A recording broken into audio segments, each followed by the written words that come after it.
To many, the princess who symbolises the best of the royal family. I think a lot of people in this country think that Anne would actually make a great queen. She'd have made a formidable monarch, without a doubt, because it is duty before self, and Anne is the personification of that. But as she turns 70, how well do we really know Anne? Well, I'm not totally useless. I was quite well educated, one way or another. How has her relationship with her family defined her? Princess Anne was the son that Prince Philip never had. She is very much in his image.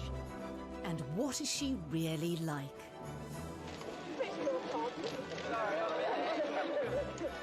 She doesn't tolerate fools. She can be snappy. She can reduce grown men to tears. How does it feel having a Buckingham Palace as your private property? Well, I don't know, because it isn't. She doesn't care about being popular. She doesn't care about rubbing people up the wrong way. How's the Duke of Edinburgh this morning? Oh, dear. You know where I am? Same place as you. We reveal the truth behind her most memorable moments. From the dramatic... Good evening. There's been an assassination attempt on Princess Anne and Captain Mark Fellows. It was an extraordinary incident, and she handled it in the most extraordinary way. to the controversial. Divorce? Very mirror. Never been mentioned. These were love letters. There was something going on between the two of them. No, I have no comment to make on the news report. We follow the highs and lows of an extraordinary life. She might not be about hugs and cuddles and compassion, but she is about duty and responsibility and hard work. She's still making headlines after 7 decades in the spotlight. But is she the best queen we never had? The Princess Royal.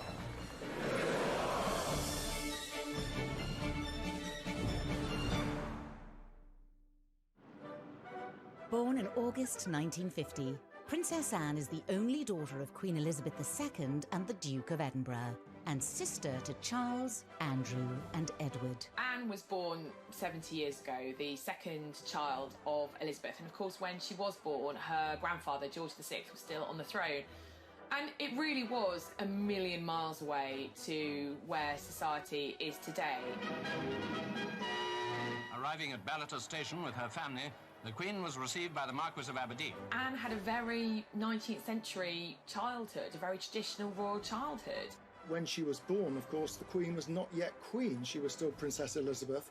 So Anne was not born at Buckingham Palace, as many people think, but actually at Clarence House, where the then Princess Elizabeth and Prince Philip moved after their wedding.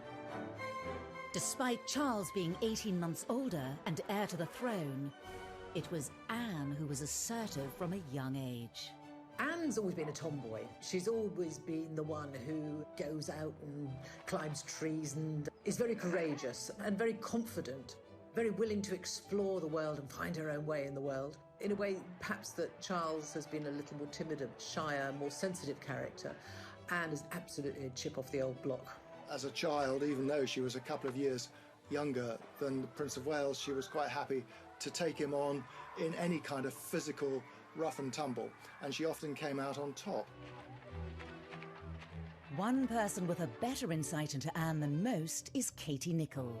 She recently interviewed the princess to mark her 70th birthday. I think growing up with 3 brothers, it was inevitable that Anne was going to be pretty tough, pretty resilient. She had to learn from an early stage how to hold her own as a girl in the royal family, second born to Charles. And, you know, I think there was a lot of competition between the siblings. So Anne was always going to have to stake out her own role in the royal family. The princess had to become independent from an early age. She was not even 3 years old when her mother became queen in 1952. You have to remember that Anne was the daughter of a working mum, which in those days was not that usual. And she had a very hard-working mum. Elizabeth was away a huge amount. I mean, Anne was tiny when her mum and dad went off for 6 months around the Commonwealth. So she and Charles were left, not exactly to fend for themselves, but certainly they were largely brought up by nannies and governesses. Growing up, Princess Anne spent much of her time separated from her family. Anne had quite a solitary childhood in many ways because she had her brother Charles, and then there wasn't another sibling for a further 10 years, actually. So it was herself and Charles at home being educated at home till Charles went off to boarding school, and then there was just Anne. And she was left with her governess for, I think, the best part of 7 years. But it must have been a very strange existence. I think growing up as a young girl, Anne did have quite a different childhood to previous royal children. Initially, she was homeschooled, as all royal children were, but she was desperate to go to school. She wanted to get out, she wanted to discover life beyond the palace walls. You know, she had a brain, she wanted to go and learn. Up until this point, all British female royals had been homeschooled, but Anne broke the mould. She was the first princess to go off to ordinary school, if you like. Very posh school, very posh indeed. But she fitted in very well. I think she enjoyed life as a boarder at this school with other young girls to lark around with. Wasn't brilliantly academic, much more interested in sport, much more interested in horses, of course. She was an independent little girl from a very early age and, you know, to a degree, had to become quite a grown-up child quite quickly, and possibly that strong sense of independence that I think we see in the Princess Royal, and that commitment to duty, you know, what she saw her mother do. She was the daughter of a working queen. I'm sure that has all contributed to the woman Anne grew up to be. But unlike her mother, the princess was never destined to be queen. In a way, it's quite sad because you have this amazing kind of role model in her mother who was a very strong woman, a very powerful woman, you know, back in the 50s and 60s, which was kind of post-war, when women's rights and equality was really, really starting to take off and be incredibly important. And her mother was a great role model. And in some ways, it's a shame that Anne wasn't born first. But even if she had have been first, the rules back then, the law of primogeniture back then meant that any boy, any son born to a monarch would always take precedence over his sister. Because of the rule of primogeniture at the time, Anne's brothers all overtook her in the order of succession. When she was born, she was third in line to the throne after her brother and her mother. Grandfather was then still the king. And then when Princess Elizabeth ascended to the throne, Anne obviously moved up, and for many years she was number 2 to Charles. But obviously things changed when the Queen had that second burst of motherhood with the arrival of Prince Andrew in 1960, and then 4 years later Prince Edward in 64. Anne moved down below her brothers. That was the system then. A lot of people have never been very comfortable with it, but that's how it was. And I think Anne accepted it. Princess Anne discovered that there were advantages to not being the heir. She knew that she was never destined to be queen, and it meant that she was spared a lot of the upbringing that her brothers had to go through. She was allowed a little more freedom. She was able to do what she wanted to do, wear the kind of clothes she wanted to do, see who she wanted to see. It was a degree of freedom, encouraged, I have to say, in part by her parents. Throughout her life, the princess has continued to be pushed further away from the throne. So she's now 14th in line to the throne. She slipped down behind her brothers, Edward and Andrew, their children, and then, of course, the children of Princes William and Harry. So she is currently 14th in line to the throne, and therefore very unlikely to ever become queen herself. I think playing second fiddle to Charles and then being leapfrogged in line to the throne by, of course, Andrew and then Edward, and subsequently pushed further down the line of succession. I think Anne very much wanted to create a role for herself within the royal family and to really break free, particularly of Charles's shadow. She may have fallen down the line of succession, but many believe Anne is number 1 in her father's eyes. Well, it's long been rumoured that, you know, the Queen's favourite son was always Andrew and that Philip's favourite child was always Anne. And of course, Anne had the advantage of being the only daughter, so very possibly there was some favouritism from Philip to his daughter. And I think she's always looked up to her father. We know that Charles found it difficult being the eldest son, found it difficult being Prince Philip's son. But there wasn't quite the same pressure on Anne. As she grew older, Anne's similarities to her father brought them ever closer. I've always thought that Princess Anne was the son that Prince Philip never had. She is very much in his image, and I think that is what he wanted Charles to be. And Charles was a very sensitive child who grew into a sensitive man who is emotional. Anne is none of those things. Anne is very straightforward, very blunt, calls a spade, but is also very funny. And her father is very funny. And I think they have absolutely the same sense of humour. Does the press really annoy you? Yes, I think yes, I think it does. I think it wouldn't really be doing its job if it wasn't. Both of them can be quite grumpy, both of them can be quite difficult, both of them shoot from the hip, both of them say what they think, both of them are kind of keep calm, keep buggering on, and both of them have a really strong work ethic.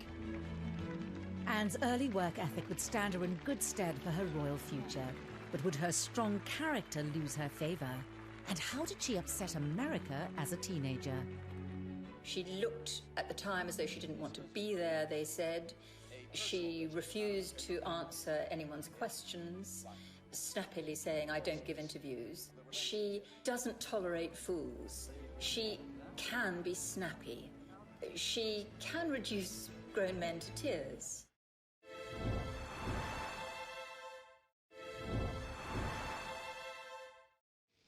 May God bless her and all who sail in her.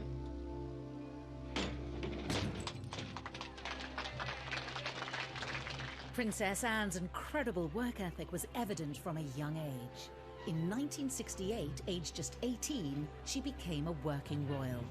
I think she's always had a sense of commitment from a very early stage in her life, and after school she decided that rather than go to university, she wanted to start working and becoming a full-time working royal, and that's exactly what she did. Anne didn't see the point of any further education. She'd had quite enough by the time she was 18, and said that she thought university was a very overrated pastime. She probably wouldn't have got in anyway because she didn't do brilliant in her exams.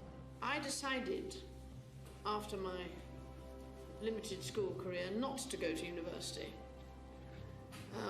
Contrary to some reports, not because I couldn't go to university,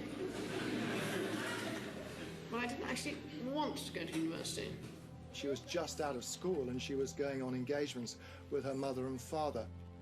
When the Queen and Philip went to Australia in 1970, Anne wasn't even 20, she was still only 19. She accompanied them, and it was the birth of what has become a real royal staple, the royal walkabout. There had never been a walkabout before, but such was the interest in the young teenage Princess Anne, and she was a very gamine and attractive teenager. The crowds turned out in their thousands. The princess has devoted a large part of her life to official engagements and is often referred to as the hardest working royal. She always has been one of, if not the most hard-working member of the royal family. I mean, she will carry out 4 or 5 engagements in one day. She could be in Scotland in the morning, London in the evening, and she will be very well briefed on every engagement and extremely professional. She's admitted she's a workaholic. Anne is very no-nonsense, and she takes that approach to her work. She regularly tops the best-selling list in terms of the highest number of engagements. I think on an average year, she does anything from 350 to at most 500 engagements, both domestically in the UK and abroad. It's a huge workload. I remember Kevin MacLeod, who was the Canadian Secretary to the Queen, said of Anne in 2014, her credo, literally her belief is, keep me busy, I'm here to work, I'm here to do good things, I'm here to meet as many people as possible. Anne may work hard behind the scenes, but for many years this has been eclipsed in the media, all due to her troublesome relationship with the press. This was apparent from her first visit to the United States in 1970, when the princess was just 19. One of her first foreign trips was to America, where she and Charles went together, and she was not very well received there at all. She went to the White House to visit Nixon when he was president, and There was a lot of negative press because she seemed to be so sulky. She looked at the time as though she didn't want to be there, they said. She refused to answer anyone's questions, snappily saying, "I don't give interviews." She was very ungracious. It was very much noted that Anne didn't seem to have the friendly, soft, smiling face. She was wound up being dubbed Princess Sourpuss. The Americans said, why did she bother to come? It's quite clear she doesn't want to be here. So that was the beginning, actually, of pretty much a lifetime of often negative headlines for the princess. This early trip set a pattern for Anne's relationship with the media. There are probably members of the press, photographers particularly, who have perhaps been on the receiving end of Anne's shortness, shall we say. She can have a quick temper and she just really doesn't have much time for the press. She'd much rather just get on with the job in hand and not worry about a press pack there to capture every moment. And some of those moments were certainly unexpected.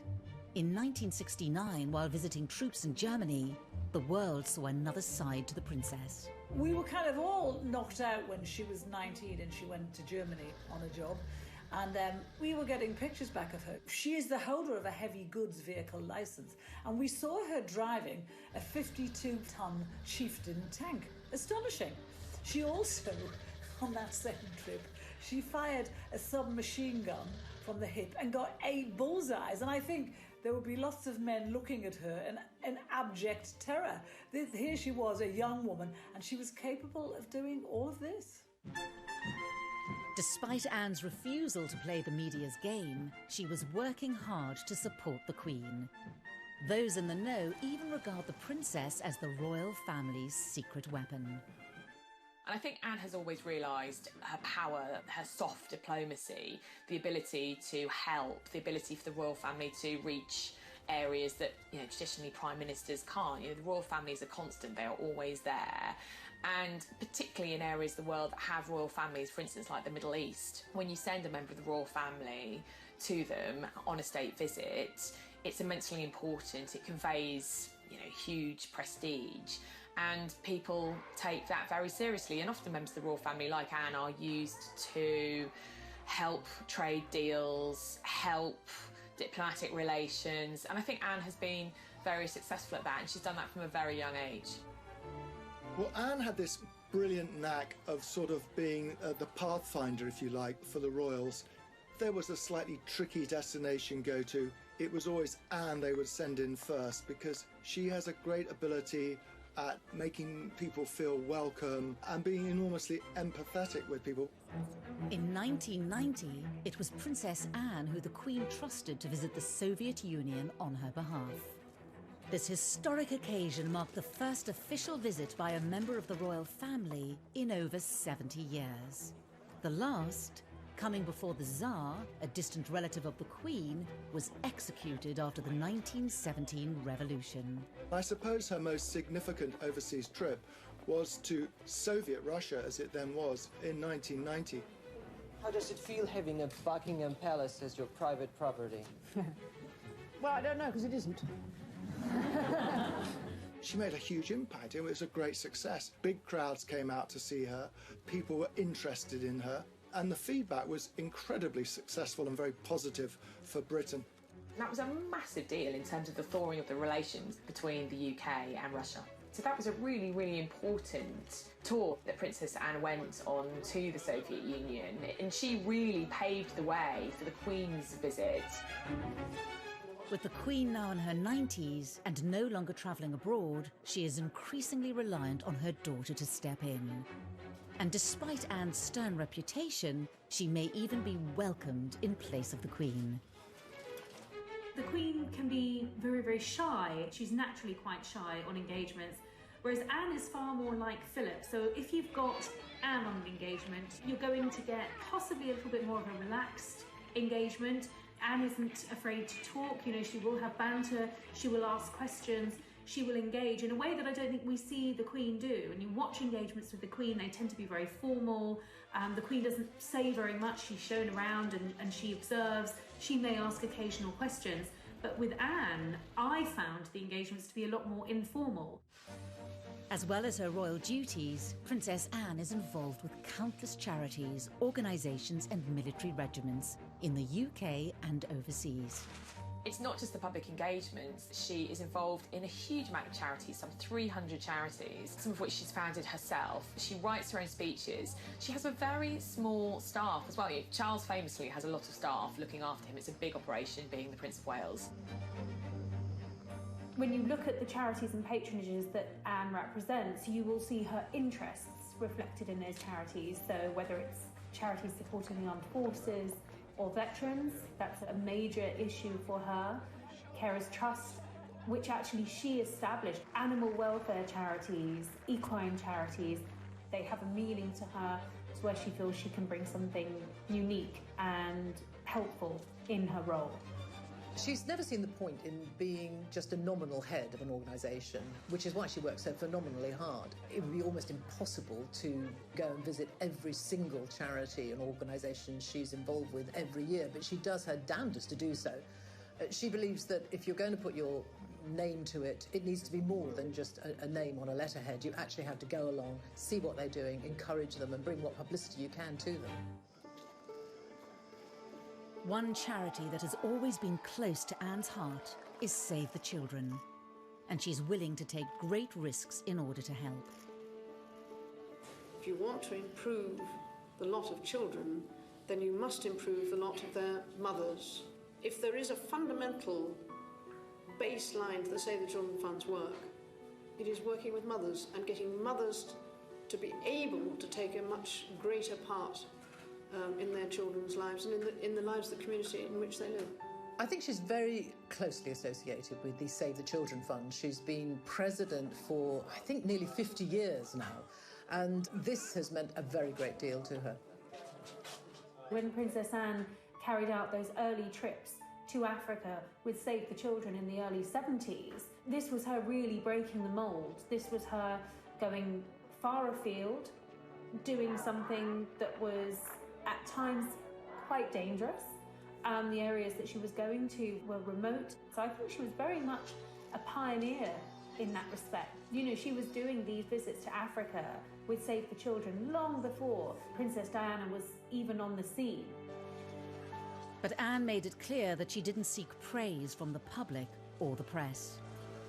She once told a friend who had been asking her about the kind of affection that Diana had from the public, the love, the adoration that Diana had, if she would want that. And she said, no, she would rather have respect than affection from people that she didn't know.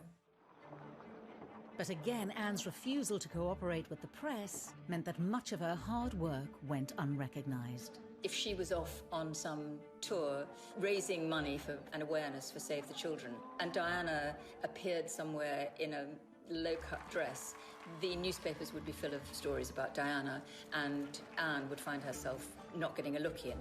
I think that must have been very galling for her. In the early days, I used to wonder why she didn't force herself to have a better relationship with the press. She clearly, had no time for us at all, and she thought we were a nuisance.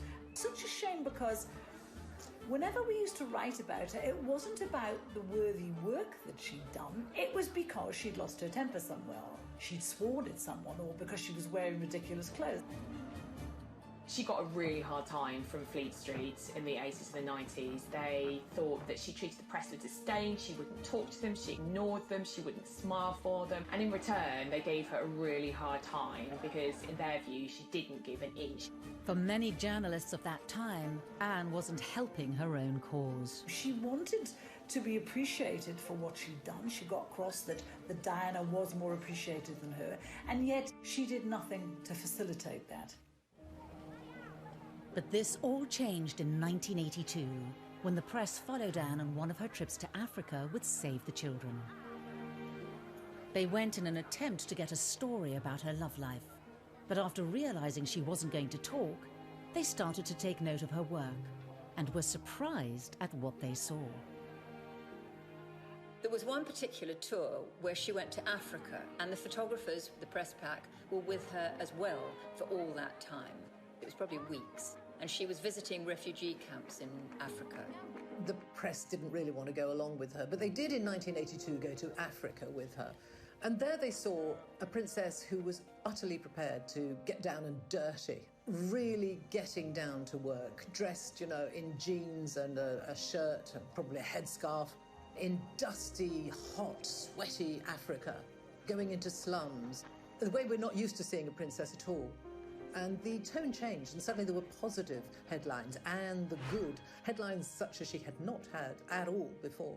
And I think people began to appreciate that we had a very hard-working princess there who would travel the world and not stand on airs and graces. With a new understanding of her work behind closed doors, it seems the press and public have come to accept Anne's unique approach. She doesn't tolerate fools. She can be snappy. She can snap at Lord Lieutenants, for instance, who are trying to keep her to a timetable. She can reduce grown men to tears.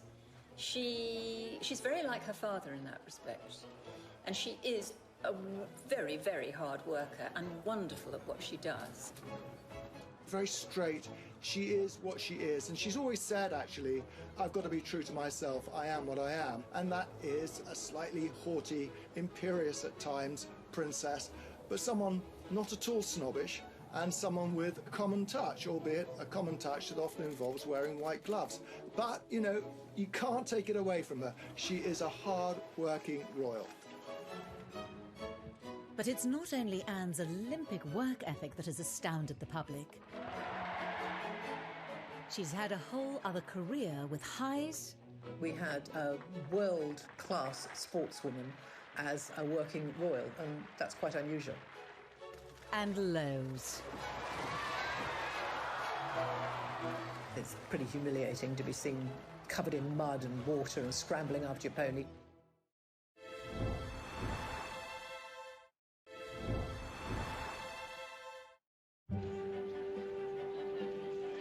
Anne might have been hard-working when it came to royal duties, but it wasn't the only thing she dedicated her energy to.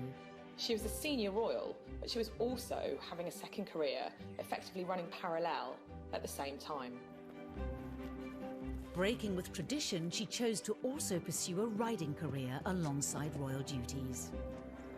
It's really very impressive that Anne was able to juggle her equestrian career as a very successful horse rider and carry out all her duties as a senior royal. Anne's lifelong passion for horses started from a young age. She probably sat on a horse before she could walk. She's utterly horse mad. Her father once said of her, if it doesn't fart or eat hay, Anne's not interested. And I think that's almost right. Horses have given her an escapism. Not only did they enable her to embark on a career outside of her role within the royal family, they provided daily escapism. I think nothing makes Anne happier than riding out, being in the paddock, being around horses.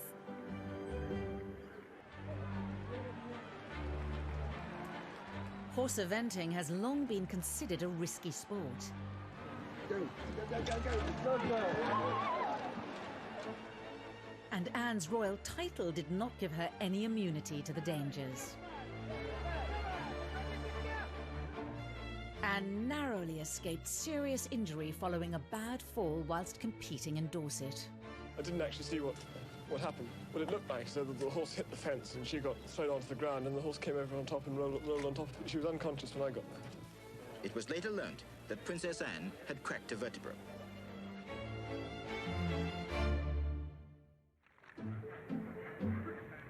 Growing success in her equestrian pursuits led to an increased level of press interest in Anne, much to the dismay of the young princess.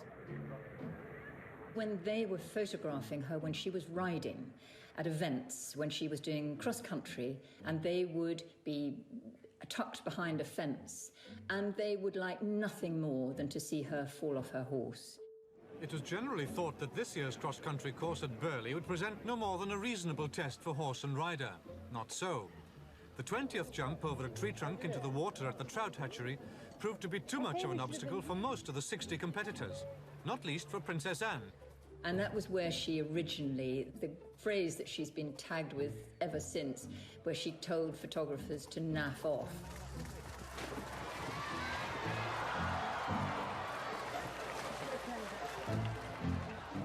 Anna's always spoken her mind, and she can be quite abrupt. It wasn't really naff off. Her language can be quite fruity. She hated the intrusion of the press, as she saw it, when she was trying to concentrate on riding.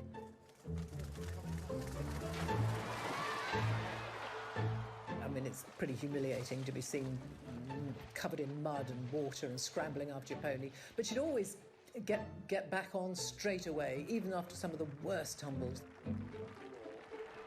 Anne's stoic attitude, however, won her admiration. If she fell off her horse, she was going to get back up and get back on that horse and prove that she could take the next jump. And I think that is a metaphor really for how she has approached her royal life, with steely determination and resolute commitment.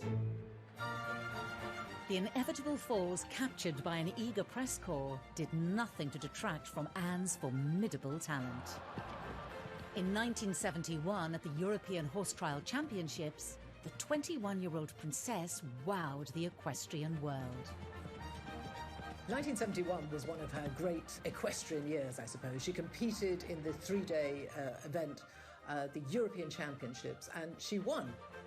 That was absolutely fantastic.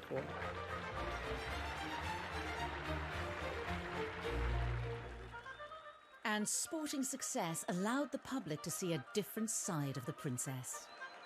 She was voted the BBC's Sports Personality of the Year, which is always one of the greatest accolades you can have as an athlete, as a sports person. So there, in front of hundreds of other top people in their sports, she was fated as the top woman.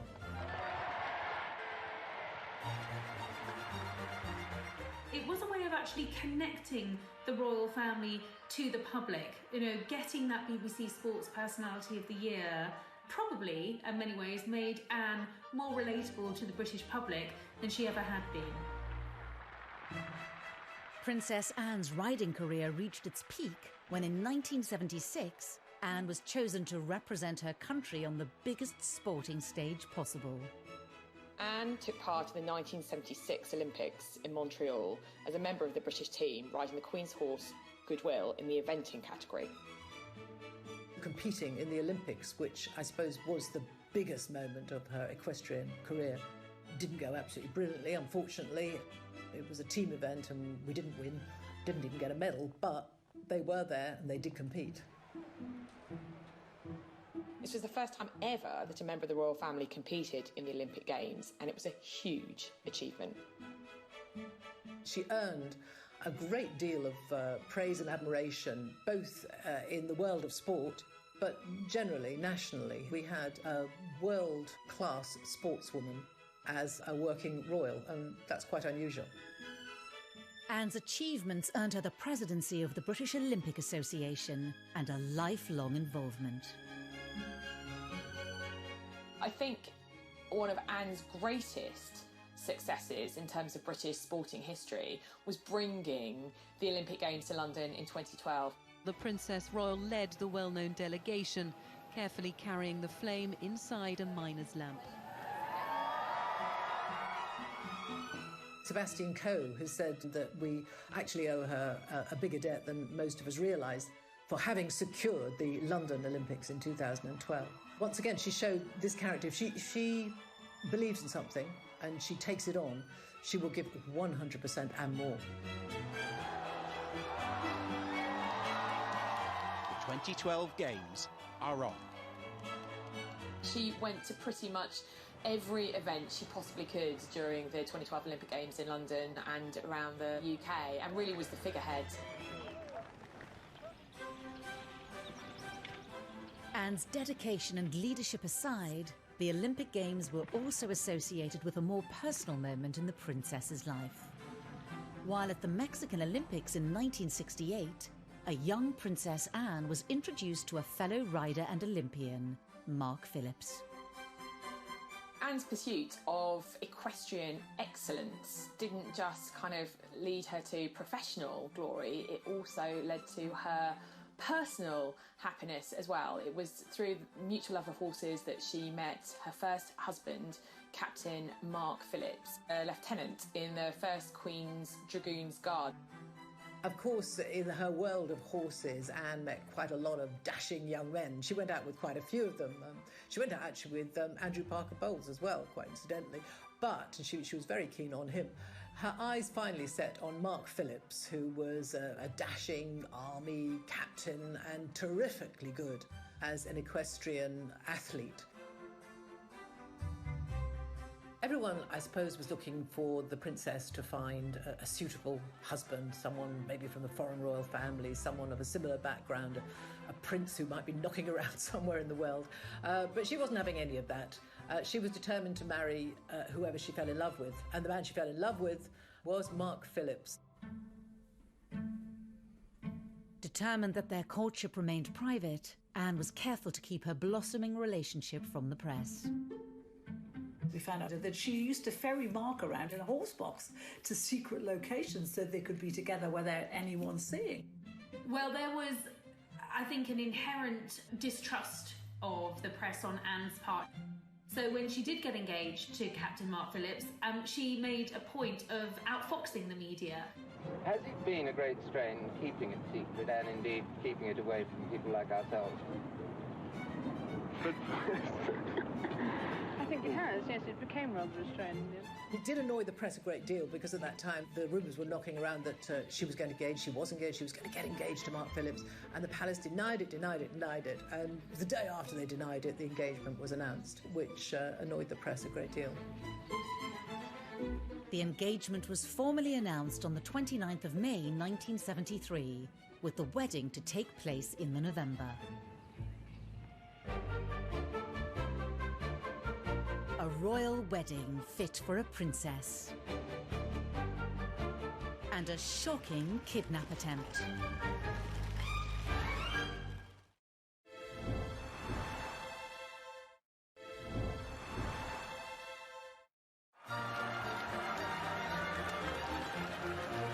In November 1973, Princess Anne married Mark Phillips with all the pomp and ceremony of a royal wedding. I think had she been able to have had things her way, it probably would have been a low-key wedding, but she was the first of the Queen's children to get married, the only daughter, so it was going to be a big deal. There we can see groom Captain Mark Phillips. Even though it was November, like her mother's wedding, almost 50,000 people lined the streets to watch her go to Westminster Abbey. An estimated 500 million saw it on TV. A royal wedding has always cheered people up, and in this, as in everything else, Princess Anne, when pushed, delivered. Now the best man, Captain Eric Grounds, puts the ring on the Archbishop's prayer book for the blessing. She probably didn't like very much the fact that she had to get married in Westminster Abbey with all the glitz and the glamour and the fairy tale princess. She has always felt, I think, rather lacking in that. She says, I know, I never have been and never will be the fairy tale princess that people imagine. And, you know, maybe she feels she's been a bit of a disappointment, but that's just not in her nature. There were a few concessions to Anne's taste and personality.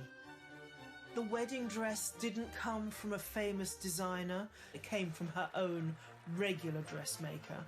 And the cake was made by the Army Catering Corps. The moment we've all been waiting for, and how lovely she looks. Now, we expected something quite different, and we've certainly got it today. Look at that wonderful gown. The dress was very simple, very demure. The bouquet was very demure. It was all pretty low-key, and I think that was very much Anne's choice and very reflective of how she wanted things handled. You know, she's not one who is comfortable in the spotlight, particularly when it's on her personal life. The bit I love about the wedding dress, it was this beautiful medieval-looking dress cut from one piece of fabric, apparently. But none of us could see it. But on the shoulders, apparently, there were little epaulettes, just sketched in pearls, a kind of gesture to a uniform. Even Princess Anne couldn't go down the aisle on her father's arm in uniform, but she got as close as she could. And so, the bride and groom come out, and you can hear the welcome from the crowd.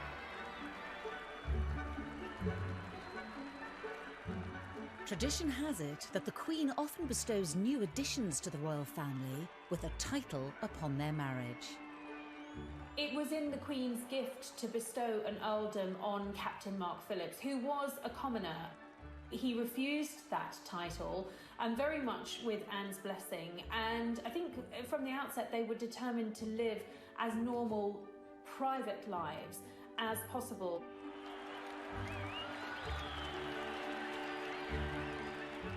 It looks as if that was partly a way of saying that Mark Phillips himself did not really want to take rank within the royal establishment. She grew up with possibly what was the burden of having a title. You know, she had by this stage moved down the line of succession. She would have known that any children that she and Mark Phillips had would, without a title, perhaps have a better opportunity at having normal lives, the chance to create independent lives of the royal family and to be their own people. The newlyweds were barely able to enjoy the first months of married life before their peace was shattered when Princess Anne and her new husband were the target of a terrifying attack. Shots have been fired at Princess Anne and Captain Phillips. Perhaps one of the most defining moments in Princess Anne's life was when somebody attempted to kidnap her. They escaped, but 4 people were hit, 1 seriously. Good evening. There's been an assassination attempt on Princess Anne and Captain Mark Phillips. Their car was forced to stop by a Ford Escort on the Mall. The driver of the Escort, Ian Ball, jumped out and began firing a pistol at Princess Anne and her police protection officer. He shot several people, including Anne's police protection officer, who immediately got out of the car to confront him, and he shot her chauffeur. Amateur boxer Ronnie Russell was passing as the incident was unfolding. And I see a police officer coming over from the Queen Mother's house towards the car, and I thought, well, that's it. It's all over now. That's the police. It's done and done with. There'll be no more now. And then as he arrived at the car, I saw the bloke just turn around and shoot him. I mean, you can't do that. We don't stand for that. You ain't getting away with that one. So I struck him at the back part of the head. And he just turned and fired at me. That missed me, went through the windscreen of a taxi coming down the Mall. Ball's intention was to kidnap Princess Anne and ransom her for millions and millions of pounds. The danger Anne faced was grave as the gunman gained access to the princess. The window's all smashed in. There's a gun on the floor. He's got another gun in his hand. He's got Princess Anne by the arm, pointing the gun at her head. And he's saying, come on, Anne, you've got to come. You know you've got to come. When the kidnapper tried to make her get out of the car, she said, not bloody likely. This was no damsel in distress. She refused to get out of the car for Ball and told him that she was absolutely not going to do what he said. She said later, talking about the incident, she was scrupulously polite, but she was not going to do what he said. Well, then they had a tug-of-war going on, and I could see that she was breaking the grip with him. I leant into the car. I said, come this way, Anne, you'll be safe. I got by the forearms, held her out of the car, in front of me. I said, now we're going to walk away, and it's going to have to go through me to get you. At that point, he has run round behind me. Mark Phillips has seen that, dragged her back into the car. So when I've turned round, he's there now. He's like as far away from me as you are, and he's standing with a gun pointing at me. And I thought, well, it's your turn or my turn. And then I hit him very, very hard. Thankfully, the incident was brought under control by the arrival of the police on the scene. It was an extraordinary incident, and she handled it in the most extraordinary way. And the next day, she was back on duty, working as if nothing had happened. Just the same kind of attitude as if she'd just fallen off a horse. But her life had been very seriously in danger. And her husband admitted that he'd been terrified. That gives you some insight into the princess's pretty tough, steely and unflappable nature. And even when she's being threatened and at gunpoint, she doesn't actually lose her cool. It's another way in which she almost echoes her mother. Because with her mother, there had been that apparently shot fired at her at the Trooping the Colour ceremony. And the Queen just steadied her horse Burma and went on. And in much the same way, Princess Anne kept on trucking. Later on, her father, the Duke of Edinburgh, said that if the kidnapper had got away with Princess Anne, poor him, she'd have really made him sorry for it. And I think we all like that about Princess Anne.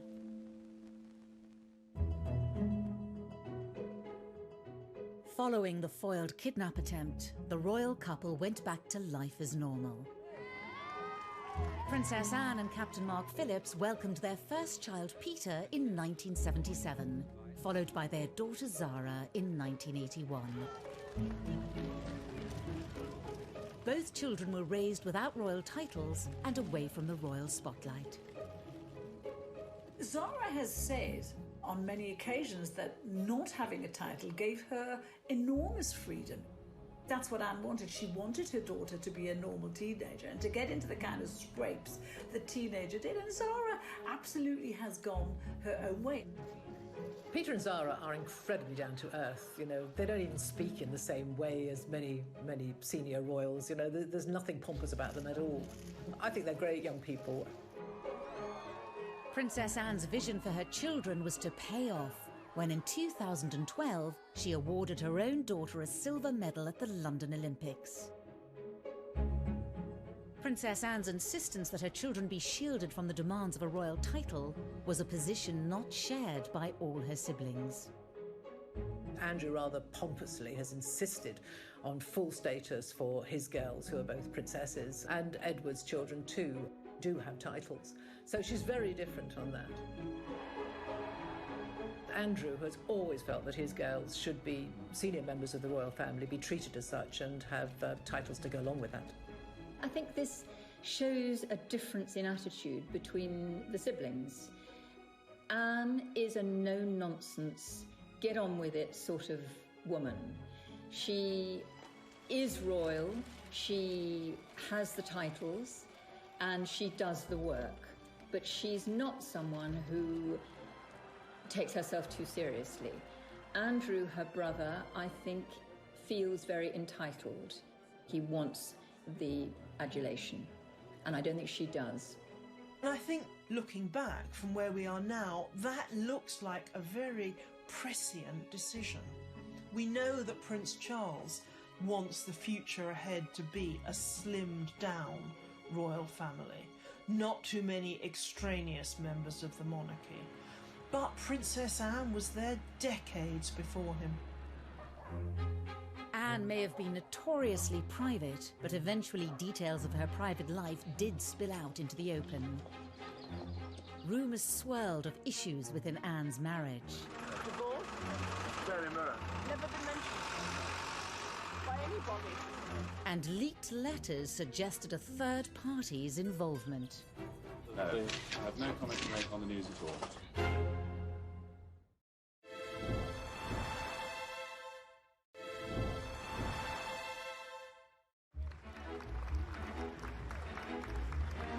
As she turns 70, Princess Anne has long enjoyed a reputation as one of the most tireless members of the royal family. With close links to over 300 charities, organisations and military groups, every year she takes part in hundreds of engagements. On this occasion, I'm marginally better organised than usual. I just left my voice behind. She has an amazing energy and a real commitment and passion about the work that she does. She's absolutely committed to those charities, and there are very many of them. The only royal coming close in this regard is her older brother, Prince Charles. Oh, to be young. Last year, he just pipped her to the title of hardest working royal, undertaking 521 outings compared to his sister's 506. For much of her life, it's been hard for her not to be overshadowed by the older brother destined to be king.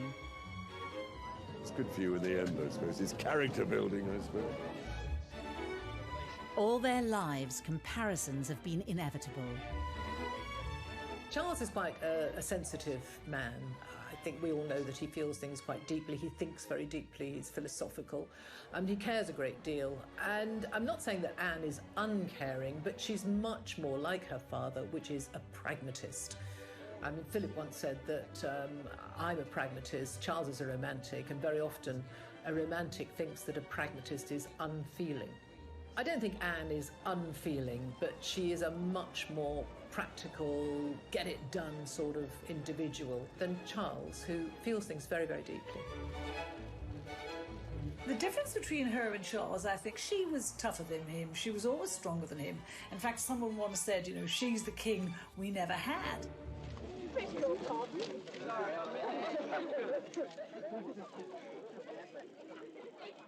But Anne hasn't only found herself being compared to Charles. In the 1980s, when he married Diana, there was a new princess in town, capturing the public's imagination like never before.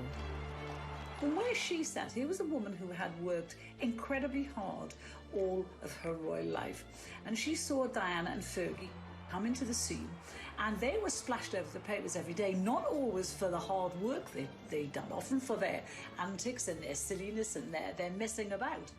And Anne was upset about that. She had started her charitable life with Save the Children. Diana worked for the Red Cross. You know, within a year of Diana working for the Red Cross, she was hailed a saint, a heroine. You know, people were thanking her and saying how wonderful she was. And Anne resented that. If you want to improve the lot of children, then you must improve the lot of their mothers. When Diana started her charity work, it was her hands-on approach that caught the eye and was in stark contrast to that of her sister-in-law. She might not be like Diana, she might not be about hugs and cuddles and compassion, but she is about duty and responsibility and hard work. And I think, as old-fashioned a concept as that might be, I think that's why we like her. It wasn't just in this area that the likes of Diana overshadowed Anne. Amidst all the royal scandals involving her siblings and their partners, Anne emerged untainted.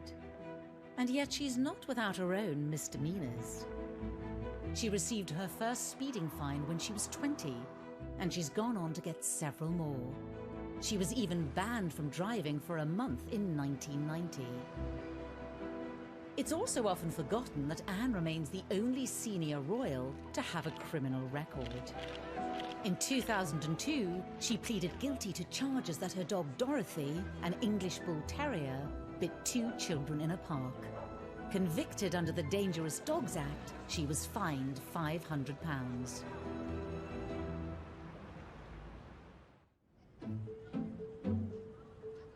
In 1989, Anne was again the victim of a crime when private letters were stolen from her briefcase in Buckingham Palace. Ultimately, they revealed her own romantic indiscretions, while still married to Mark Phillips. Alone today at her Gloucestershire home, Gatcombe Park, the Princess Royal has said nothing about the letters stolen from Buckingham Palace. No one quite knew what to make of it, but it transpired very quickly. In fact, the palace issued a statement saying that these were letters from Timothy Lawrence, who was the Queen's equerry at the time, to Anne. And it became very obvious very quickly, though we didn't get the content of the letters, that these were love letters, and that there was something going on between the two of them. No, I have no comment to make on the news at all.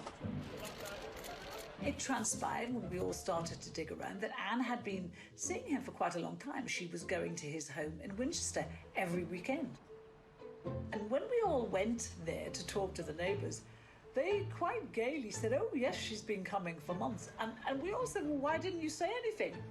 And they didn't, because they liked her.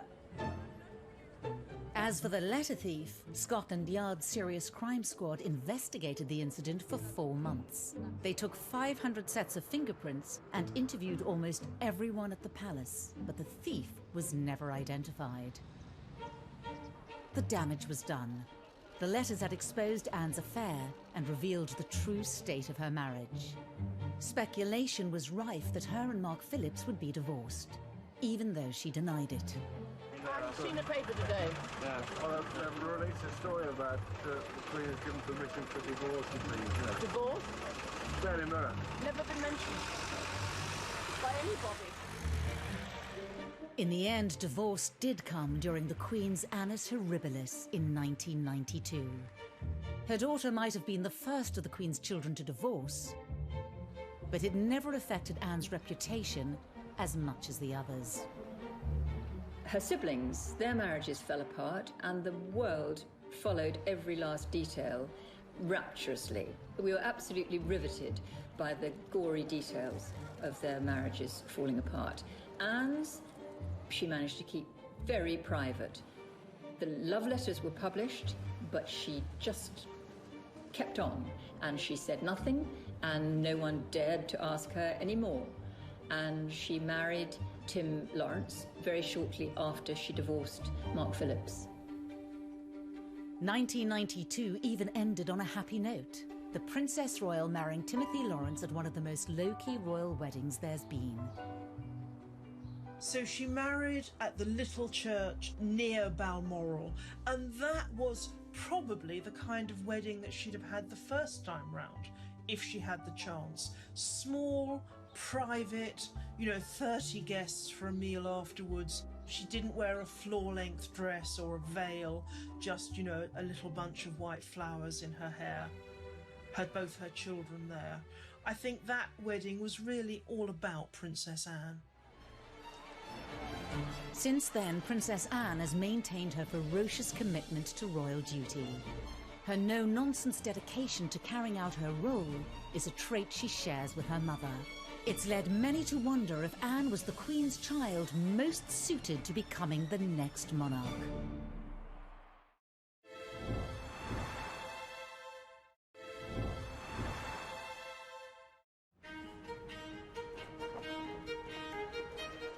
At 70, Princess Anne is as energetic in her commitment to the royal family as ever. In March 2020, she was at Paddington Station to unveil a train named after the Second World War spy, Odette Hallows. It's a pleasure to join you here, wearing this uniform, which is one of the only things I share with Odette, but to represent the First Aid Nursing Yeomanry. I think Princess Anne is a great ambassador for the United Kingdom. I think we've all come to feel that she reflects a lot of what is best about British royalty. The naming of this intercity express train. To many, Anne has all the qualities needed to have been a great queen. When you think of Princess Anne, I think people do think of someone who's incredibly hardworking, who's very committed, and a woman who, frankly, had she ever become queen, I think most people are quite unanimous that they think she would have been incredibly good at the job.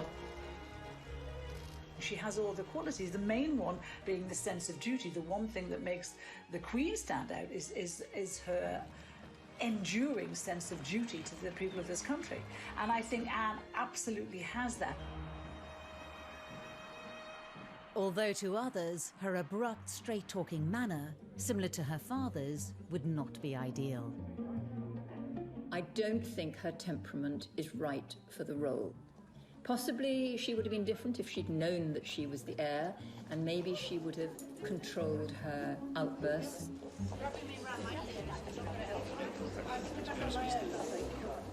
But I doubt that. I think she is very like her father. And her father has been a great consort all these years and added a great deal of colour to the royal family. And we've been able to laugh at some of his jokes, but I think it's a very good thing that it was the Queen who's actually been in charge. I think that keep calm, carry on persona and that hard-working persona would suit her very well as a monarch. But actually, I think the real Achilles heel for Anne is that she doesn't play the game. She doesn't care about being popular. She doesn't care about rubbing people up the wrong way. And as a monarch, you can't have someone shooting from the hip and saying what they think. That veneer, even if it is just a veneer of inscrutability, is so important. I think a lot of people in this country think that Anne would actually make a great queen. But personally, I think that we need someone who is a little less steeped in tradition. I mean, Anne herself has said that she doesn't see any point in changing things for the sake of change. If things work, then leave them the way they are. And that makes things rather stuffy, in my view, too stuck in the established way of doing things. So I think we need a moderniser, and I think to a great extent Charles will be, and William certainly will be. For many, though, as the royal family has modernised in certain ways, it's been Anne's traditional values of duty and loyalty that have seen her popularity increase in recent years. As the carefully choreographed media profiles of some of the younger royals have fractured, Anne, for all her faults, is still going strong.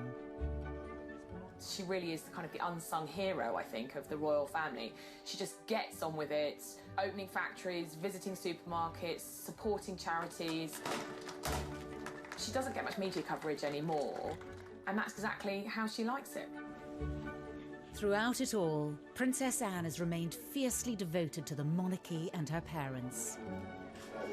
A rare chance for them to talk about each other in their understated way came at Anne's 50th birthday party in 2000. Really thanks to their example, their advice and their help that you're all here tonight. They're very proud of her, and that's all Anne's ever needed, approval from them. She doesn't need it from anybody else, and that's why she can be so rude to people. She doesn't care what they think of her. I think the only two people in the world she cares about who think of her is the Queen and Prince Philip. I have been touched by the warmth of the appreciation that all these many friends and colleagues feel for your energy and dedication.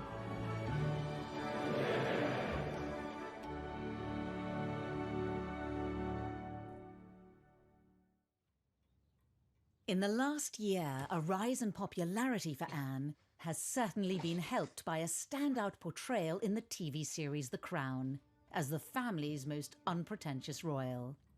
I rather wish you would be like that with me. It would suggest I have significance. Trust me, you wouldn't like it in reality. I would. I'd bully her right back. You fancy swapping then? Fancy being the heir? Not if it means going to Wales.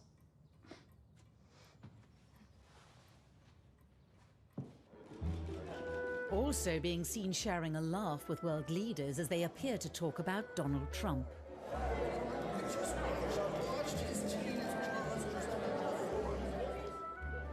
And shrugging at her mother like all children might do, whatever their age.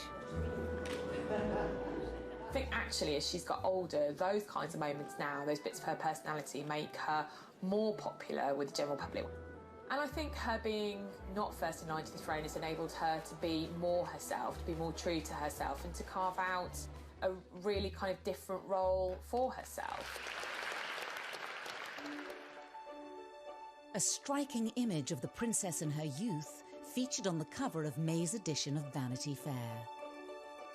And in a revealing interview to mark her 70th birthday, she said, It's about serving, and credited her parents for influencing her work ethic. She also warned the younger members of the family against reinventing the wheel when it comes to public service. Her advice after many years of duty is, don't forget the basics. Something she says she intends to do for many more years to come. I think she probably won't ever slow down. I think she's like the Queen in that respect, that, you know, she will just keep ploughing on as long as she's able. She's a great grandma, she loves her grandchildren, but she also loves her work. It is really what she's been born to do, I think she feels, so she'll carry on. She gets a lot out of it, as well as putting a great deal into it. So it is my very great pleasure that I present on behalf of Her Majesty the letters patent to the town of Wootton Bassett. She simply sees her role in life as to serve, and in that respect, she really is the replica of both her mother and her father. For the princess whose motto is "you just get on with it," the future will be more of the same. As Anne turns 70, for many she's a national treasure and possibly the best monarch we never had. However, even as she's held up as a paragon of straightforwardness, she's a more complex royal than we think. What you think of Princess Anne almost depends at what moment you clocked her. Did you first think of her as a kind of romantic young princess? Or did you think of her as this really rather grumpy, tetchy figure, very much like her father? Well, how's the Duke of Edinburgh this morning? Oh dear. You know where I am? Same place as you. Or if you're only really thinking about her now, maybe the wheel has turned full circle, and you are thinking of her as someone who represents the best of the old-style monarchy. But in another, she was quite forward-thinking, not giving her children titles, making a life for herself outside of royalty, way before anybody else. Well, I'm not totally useless. I was quite well educated, one way and another.